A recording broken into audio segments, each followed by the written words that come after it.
Hello everyone, आराधना degree college के इस YouTube channel पे आपका बहुत बहुत स्वागत है। हम बीएससी सेकेंड ईयर के सेकंड पेपर के कुछ टॉपिक लेके चल रहे थे, जिसके अंदर हमने टिश्यू के बारे में पढ़ा था।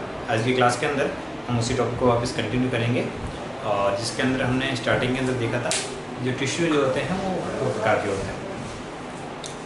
एक होता है परमानेंट टिश्यू और दूसरा होता है मेरिस्टेमेटिक टिश्यू।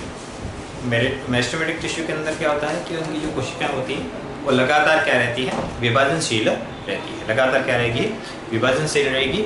और जो परमानेंट टिश्यू है उनकी कोशिका या तो टेम्परेरी रूप से या फिर परमानेंटली क्या हो जाती है, वो डिवीजन करने की जो कैपेसिटी होती है उसको क्या कर देती है, लॉस कर देती है।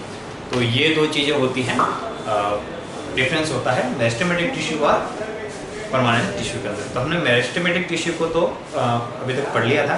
आज की क्लास के अंदर हमने देखेंगे कि परमानेंट टिश्यू क्या होता है, किस प्रकार से एग्जिस्ट करता है, क्या उसकी डेफिनेशन होती है, या फिर कौन कौन से उसके टाइप होते हैं। तो आज की क्लास के अंदर है स्थायी ऊतक।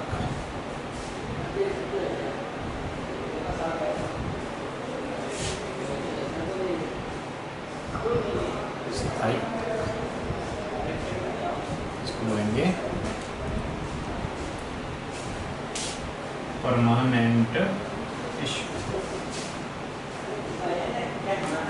देखिए, परमानेंट तो शब्द के अंदर ही स्थायी है। ये परमानेंट शब्द का मतलब क्या हो गया कि कोशिकाएं क्या हो गई है, वहां पर स्टैब्लिश हो गई है, परमानेंट हो गई है। मतलब इसका मतलब उसके अंदर और विभाजन करने की कोई भी कैपेसिटी नहीं है। तो परमानेंट टिश्यू के अंदर क्या होता है कि इस प्रकार की कोशिकाएं प्रकार के ऊतक की कोशिकाएं होती हैं, सेल्स जो होती हैं वो अस्थायी या स्थायी रूप से,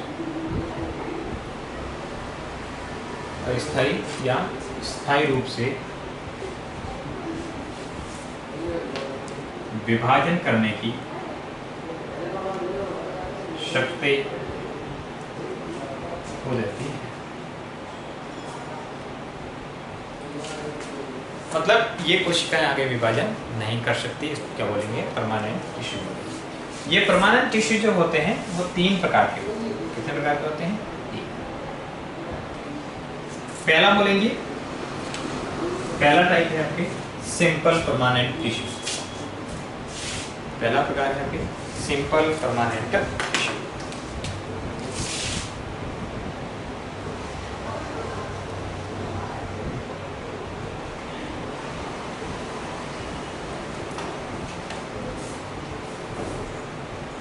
सिंपल परमानेंट, इसको बोलेंगे सरल स्थायी ऊतक। सरल स्थायी ऊतक, ठीक है। दूसरा होता, इसको बोलेंगे कॉम्प्लेक्स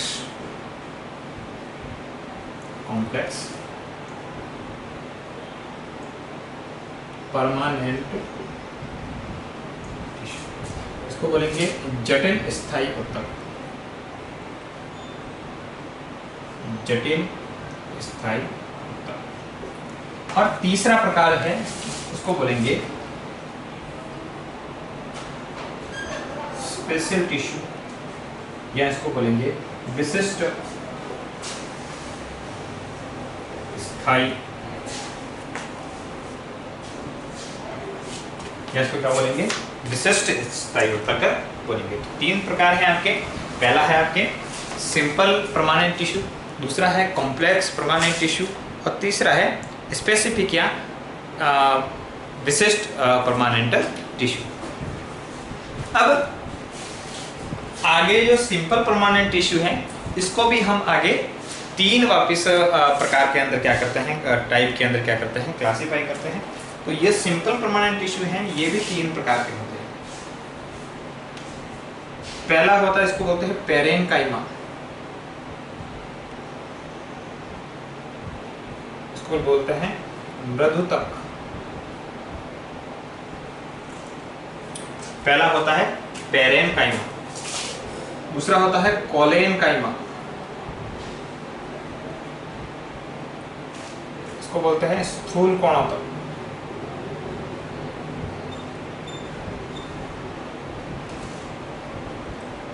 तीसरा होता है स्क्लेरेनकाइमा,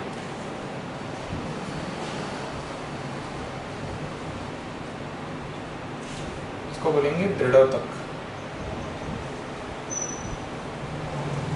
ठीक है, पहला होता है पेरेनकाइमा, दूसरा होता है कोलेनकाइमा और तीसरा होता है इसके अंदर स्क्लेरेनकाइमा, इसको बोलते हैं दृढ़ोतक। और जो कॉम्प्लेक्स परमानेंट टिश्यू है ये भी वापिस दो प्रकार के होते हैं।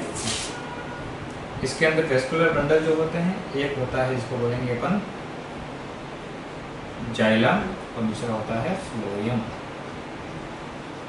ठीक है, कोशवाव और आदिदारू। ठीक है, तो जाइलम और फ्लोएम जो होते हैं वो क्या है, जटिल स्थायी ऊतक के। और अगर आगे हम बात करेंगे स्पेसिफिक टिश्यू, इसके अंदर भी हम दो टाइप पढ़ सकते हैं। एक होते हैं ग्रैंडुलर, ग्रैंडुलर स्पेसिफिक टिश्यू, दूसरा होता है लेटिसिफेरस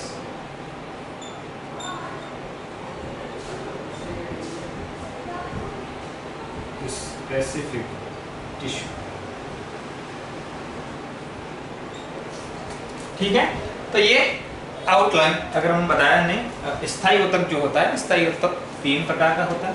पहला होता है सिंपल परमानेंट टिश्यू या सरल स्थायी ऊतक, दूसरा होता है जटिल स्थायी ऊतक या कॉम्प्लेक्स परमानेंट टिश्यू, और तथा तीसरा जो होता है वो होता है स्पेशल टिश्यू या विशिष्ट स्थायी ऊतक। वापस सिंपल परमानेंट टिश्यू है, उसको भी फर्दर हम तीन टाइप के अंदर क्या करते हैं, क्लासिफाई करते हैं। पहला इसके अंदर है मृदुतक, ठीक है, जिसको अपन पेरेनकाइमा बोलते हैं। दूसरा है कोलेनकाइमा, जिसको अपन स्थूल कोणोत्तक बोलते हैं। और तीसरा जो है वो है स्क्लेरेनकाइमा, जिसको अपन दृढ़ोतक बोलते हैं। हालांकि एक एक पढ़ेंगे, उससे पहले बता दूं कि जो पेरेनकाइमा है ये सबसे पहले प्रिमिटिव टिश्यू बोलते हैं। ये फंडामेंटल टिश्यू होता है, प्रिमिटिव होता है। माना कि सबसे पहले इवोल्यूशन की बात करेंगे तो एल्गी, ब्रायोफाइटा, टेरिडोफाइटा, जिम्नोस्पर्म और एंजियोस्पर्म। तो फर्स्ट जो टिश्यू आया था वो कहाँ पे आया था, ब्रायोफाइटा के अंदर आया था। और ब्रायोफाइटा के अंदर पहला टिश्यू कौन सा आया था, मृदुतक। तो ब्रायोफाइटा जो होता है मोस्टली मृदुतक से बना होता है। ठीक है, तो ऊतक की उत्पत्ति भी जो हुई है वो कहाँ से हुई है, वो हुई है ब्रायोफाइटा से हुई है। और पहला ही पहला ऊतक कौन सा बना है, मृदुतक बना है। इसका मतलब ये सबसे क्या है, प्रिमिटिव टिश्यू।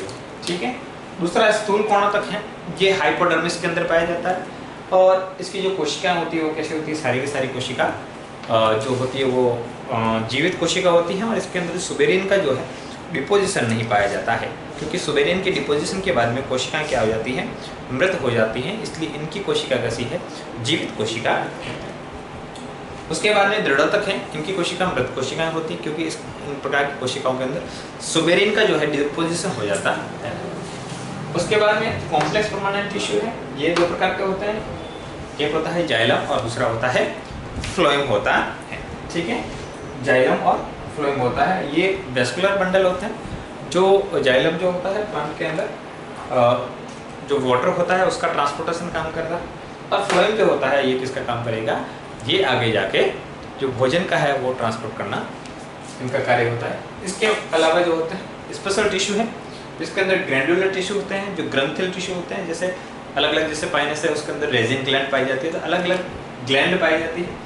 और लेटिसिफेरस टिश्यू है, जिसके अंदर लेटेक्स का निर्माण होता है। तो ये मुख्य इनके क्या होते हैं, प्रकार होते हैं। अभी हम देखते हैं, पहला आपका है सिंपल परमानेंट टिश्यू। और सिंपल परमानेंट टिश्यू के अंदर पहला टाइप पढ़ेंगे पेरेनकाइमा, पेरेनकाइमस टिश्यू या मृदुतक पढ़ेंगे।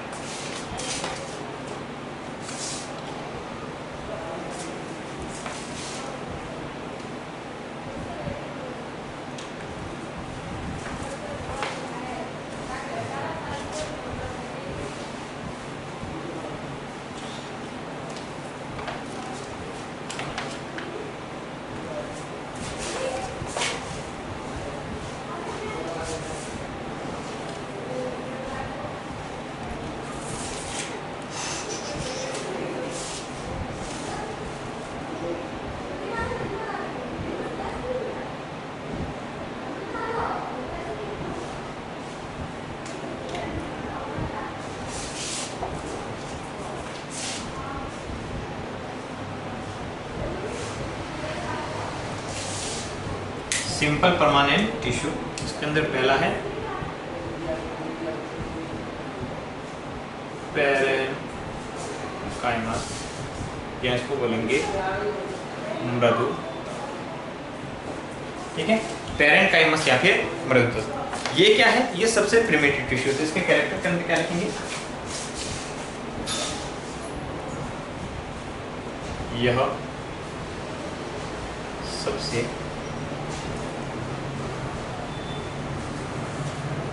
प्रिमिटिव टिश्यू है, ठीक है। ये सबसे प्रिमिटिव टिश्यू का मतलब है सबसे पहले इसी टिश्यू का निर्माण हुआ। सबसे पहले बोले तो ब्रायोफाइटा के अंदर सबसे पहले टिश्यू सिस्टम ही किसमें आया? ब्रायोफाइटा में आया। तो सबसे पहले जो टिश्यू बना है वो कौन सा है? पैरेनकाइमा। इसका मतलब ये सबसे क्या है? प्रिमिटिव टिश्यू है। दूसरा क्या है? ये फंडामेंटल टिश्यू। ये फंडामेंटल टिश्यू, आधारभूत टिश्यू। मतलब इससे क्या होगा? आगे जाके वापस नई जो एरेनकाइमा हो गया, प्रोजेनकाइमा हुआ, उनका क्या होता है? निर्माण होता है। और ये कैसा है? Fundamental tissue. इनका कार्य जो होता है भोजन संग्रहण करना होता है। इनका कार्य जो होता है वो फूड का स्टोरेज करना होता है। मतलब ये क्या करेंगे? भोजन का संग्रहण करने का कार्य करते हैं, ठीक है। दूसरा ये कैसा है? जीवित ऊतक है। ये जीवित ऊतक है।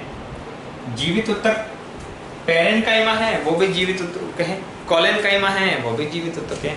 परंतु अगर स्क्लेरेनकाइमा की बात करेंगे, परमानेंट टिश्यू के अंदर जाइलम फ्लोएम की बात करेंगे, तो जाइलम का जो अधिकांश भाग होता है वो कैसा होता है? मृत होता है। इस प्रकार ये जो है वो कैसा है? जीवित ऊतक है, ठीक है। इसके अलावा अगर बात करेंगे सेल वॉल की, तो पैरेनकाइमा के अंदर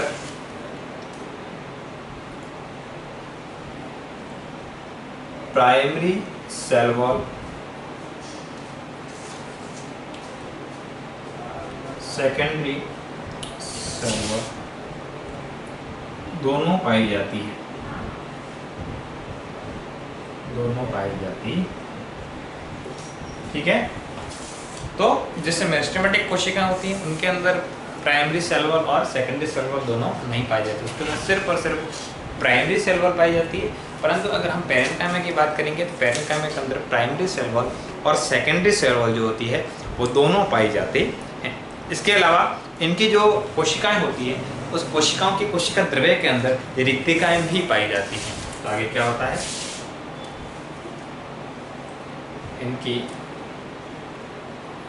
इनकी कोशिका द्रव्य में, इनके कोशिका द्रव्य में रिक्तिकाएं पाई जाती है, ठीक है। इनकी जो कोशिका द्रव्य होगा उसके अंदर रिक्तिका पाई जाती है। इसके अलावा इनकी जो कोशिका होगी उन कोशिकाओं के मध्य अंतरकोशिकीय अवकाश जो होंगे वो क्या होंगे? स्पष्ट पाए जाएंगे। इसका मतलब इनमें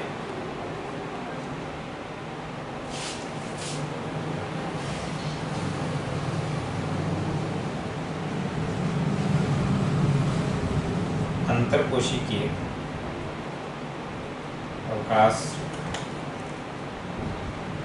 पाए जाते, ठीक है। इनमें अंतरकोशिकीय अवकाश भी पाए जाते हैं। जो दो कोशिकाओं के मध्य का स्पेस होता है उसको क्या बोलते हैं? अंतरकोशिकीय अवकाश बोलते हैं। और ये अंतरकोशिकीय अवकाश इसके अंदर पाया जाता है, ठीक है। अब इसके अलावा अगर बात करेंगे एग्जाम्पल की, तो ब्रायोफाइटा की जो बॉडी होती है वो इसी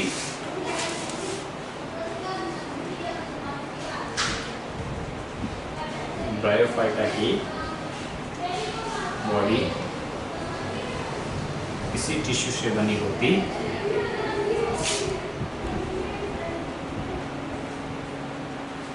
ब्रायोफाइटा की जो बॉडी है उसी टिश्यू से बनी होती है। तो ये तो क्या है? सामान्य पैरेनकाइमी ऊतक है, उनके क्या है?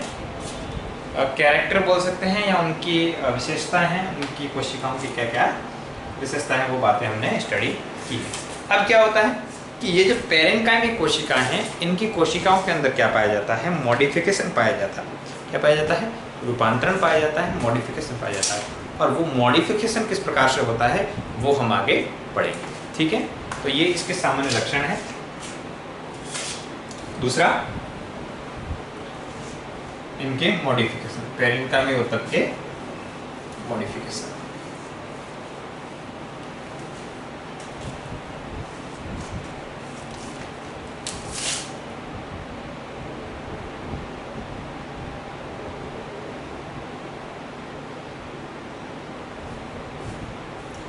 पेरेन्काइमिक ऊतक के मॉडिफिकेशन। तो इनके मॉडिफिकेशन के अंदर क्या क्या है?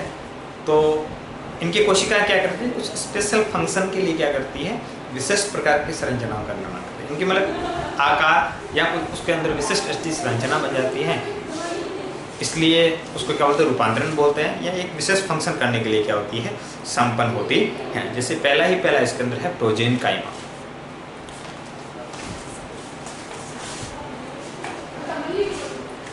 पहला कौन सा है? प्रोजेनकाइमा, ठीक है। इसको दीर्घ ऊतक बोलते हैं।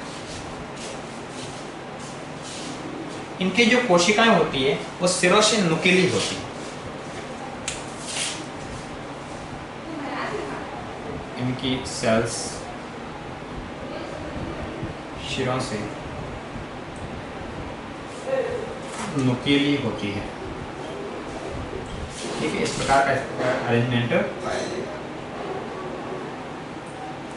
सिरों से नुकीली होती हैं। और ये पाई कहाँ पर जाती है? ये कहाँ पर पाई जाएगी? यह जड़ों की परिरंभ में पाई जाती है, ठीक है। कहाँ पर पाई जाती है? जो जड़ों की जो पेरिसाइकल होती है, परिरंभ होती है, उसके अंदर ही पाई जाती है। दूसरा होती है एरेनकाइमा, प्रोजेनकाइमा। दूसरी है एरेनकाइमा।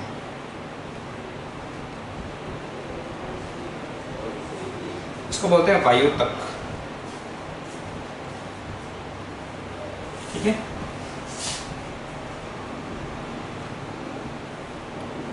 इनके कोशिकाओं के मध्य अवकाश में, अंतरकोशिकीय अवकाश इसको बोलते हैं, वायु कोष्ठक उपस्थित होते हैं, जिसमें वायु भरी रहती।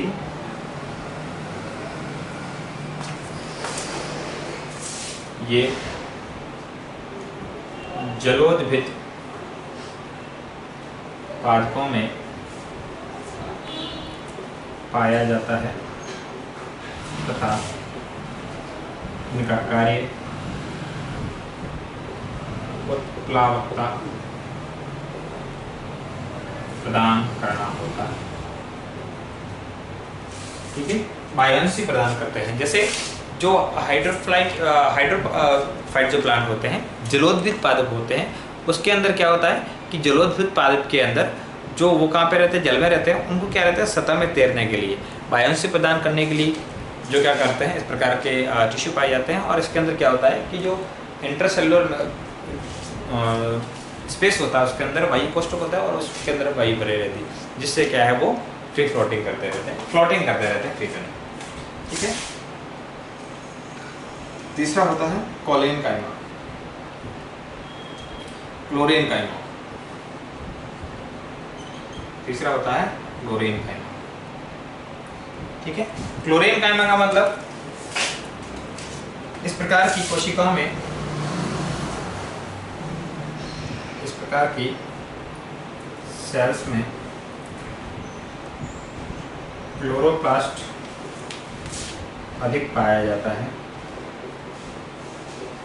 क्लोरोप्लास्ट अधिक पाया जाता है, इसलिए इनका कार्य प्रकाश संश्लेषण करना भी होता है। प्रकाश संश्लेषण करना भी होता, ठीक है। इसलिए इनका जो कार्य है वो प्रकाश संश्लेषण करना भी होता है। तो ये थे तीनों प्रकार आपके पेरेन्काइमा के। पहला है प्रोजेन्काइमा, दूसरा है एरेन्काइमा, तीसरा है क्लोरेन्काइमा। और प्रोजेन्काइमा जो होता है वो पाया जाता है जड़ होती है, जड़ की पेरिसाइकिल के अंदर, और जो एरेन्काइमा होता है वो हाइड्रोफाइट फ्लास्क के अंदर पाया जाता है। और जो कॉलेन्काइमा है ये लगभग हर एक प्लांट होते हैं उसके अंदर पाया जाता है, जिसके अंदर क्लोरोप्लास्ट उपस्थित रहते हैं। तो आज की क्लास के अंदर इतना है, कल हम पढ़ेंगे कॉलेन्काइमा। तो पेरेन्काइमा पढ़ लिया है, कल की क्लास में कॉलेन्काइमा स्टडी करेंगे। आज के लिए इतना है, थैंक यू।